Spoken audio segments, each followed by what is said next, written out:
बात हुई थी। आरबीआई के पूर्व गवर्नर उर्जित पटेल ने मोदी सरकार की आलोचना क्यों की, ये बात आया है सबके मन में। क्या बात था कि भारत के सबसे बड़े बैंक के पूर्व गवर्नर ने मोदी सरकार की आलोचना की, क्यों की, ये देखते हैं। बात है यहाँ पे भारतीय रिजर्व बैंक के पूर्व गवर्नर उर्जित पटेल ने अपनी नई किताब overdraft saving the Indian saver की रिलीज के दौरान बैंकरप्सी कानून के नियमों में ढील दिए जाने पर केंद्र सरकार की आलोचना की। अब भाई बैंकरप्सी कानून क्या है? बैंकरप्सी कानून क्या हुआ था? संसद में आर्थिक सुधारों की दशा में कदम उठाते हुए एक नया दिवालियापन संहिता विधेयक 2016 में पारित किया था। इसका मकसद ये था कि सार्वजनिक क्षेत्र के बैंकों का एनपीए चिंताजनक स्तर तक बढ़ चुका था। एनपीए क्या होता है? एनपीए ये होता है कि अगर मान लो कोई बैंक किसी पार्टी को लोन देता है, तो अगर वो पार्टी ठीक है डिफ़ॉल्ट कर लेता है, वो लोन नहीं देता है, जिसके कारण बैंक की क्या हो जाती है, एनपीए बढ़ जाती है। तो एनपीए की समय सीमा क्या होती है, 90 दिन तक होती है।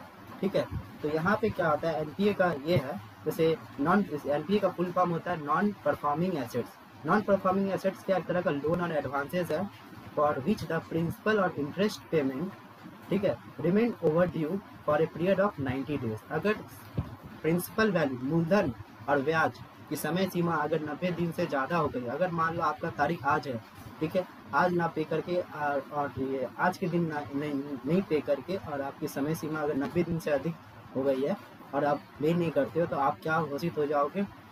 आपको क्या घोषित कर दिया जाएगा? एनपीए घोषित कर दिया जाएगा। ठीक है, तो ये यहाँ पे उस समय बैंकरप्सी कानून में लाया गया था। तो बैंकरप्सी कानून में उर्जित पटेल ने बोला है कि मोदी सरकार ने बहुत ढील दिया। तो यहाँ पे देखते हैं, अंग्रेजी अखबार इंडियन एक्सप्रेस के मुताबिक उर्जित पटेल ने कहा कि केंद्र सरकार ने इंसॉल्वेंसी और बैंकरप्सी कानून के नियमों में ढील दी और केंद्र बैंक की शक्तियों में भी कमी की, जिससे एनपीए की समस्या को हल करने के लिए साल 2014 से जो कोशिश की गई थी उन पर नकारात्मक असर पड़ा, मतलब नेगेटिव असर पड़ा। अब ये क्या हुआ हमारा, ये जो 2014 से जो मोदी सरकार जब आए थे, उस समय से उनकी ऑब्जेक्टिव्स थी कि भाई पूरे एनपीए को ख़त्म कर दिया जाएगा, लेकिन ऐसा नहीं हो सकता। अब देखते हैं नेक्स्ट हमारा यहाँ पे सितंबर 2016 से लेकर दिसंबर 2018 तक आरबीआई के पूर्व गवर्नर पद पर रहे उर्जित पटेल ने बताया कि आरबीआई चाहता था कि बैंकरप्सी कानून को सख्त बनाया जाए ताकि भविष्य में जो कंपनियां डिफॉल्ट करने की फिराक में हैं उन्हें सबक सिखाया जाए। पर उसमें संशोधन नहीं हुआ बैंकरप्सी कानून में। अब सुप्रीम कोर्ट ने भी बोल दिया कि इसमें संशोधन की कोई आवश्यकता नहीं है। ठीक है, अब देखते हैं फरवरी 2018 में आरबीआई की तरफ से एक सर्कुलर जारी किया गया था। इसमें कहा गया था कि जो भी लेनदार राशि नहीं चुका रहा है, लेनदार मीन्स क्रेडिटर्स राशि नहीं चुका रहा है, उन्हें डिफॉल्टर्स की लिस्ट में डाला जाए।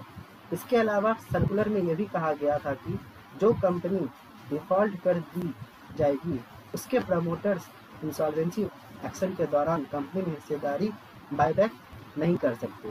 सरकार की इस समस्या पर आरबीआई और सरकार में मतभेद थी, जिसके कारण सरकार इस बात से सहमत नहीं थी।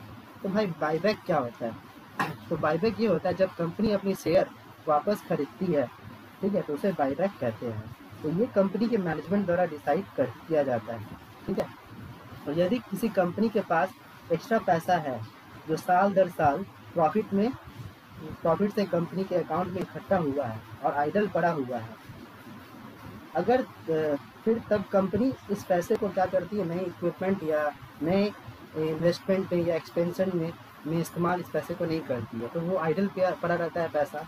तो शेयर को क्या किया जाता है, तो शेयर को बायबैक के थ्रू अपने इन्वेस्टर से वापस खरीदती है, तो इसे ही बायबैक करते हैं।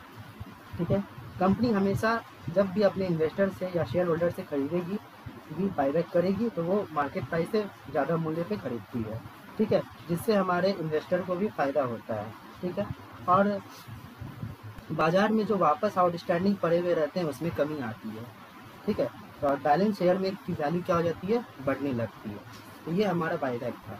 तो इन्होंने ये बात कहा था हमारे उर्जित पटेल जी ने। ठीक है, अब देखते हैं यहाँ पे उन्होंने बताया कि सर्कुलर के आने तक की उनकी और सरकार की राय एक थी। उनकी वित्त मंत्री से बातचीत भी होती थी। वित्त मंत्री उस समय अरुण जेटली साहब थे, उनसे बातचीत भी होती थी। लेकिन इस सर्कुलर के आने के बाद उनकी और सरकार की राय जुदा हो गई। उन्होंने बताया कि सरकार चाहती थी कि बैंक अपना सर्कुलर वापस ले ले, लेकिन बैंक ने ऐसा करने से मना कर दिया। तो उर्जित पटेल जी साहब को उस समय उनको रिज़ाइन करना पड़ा, ये समस्या थी। इसी कारण वो इस राय से सहमत नहीं थे सरकार के। तो ये हमारा वीडियो था। Thank you for watching. अगर अच्छा लगे तो लाइक करिएगा। ठीक है, बाय बाय, थैंक यू।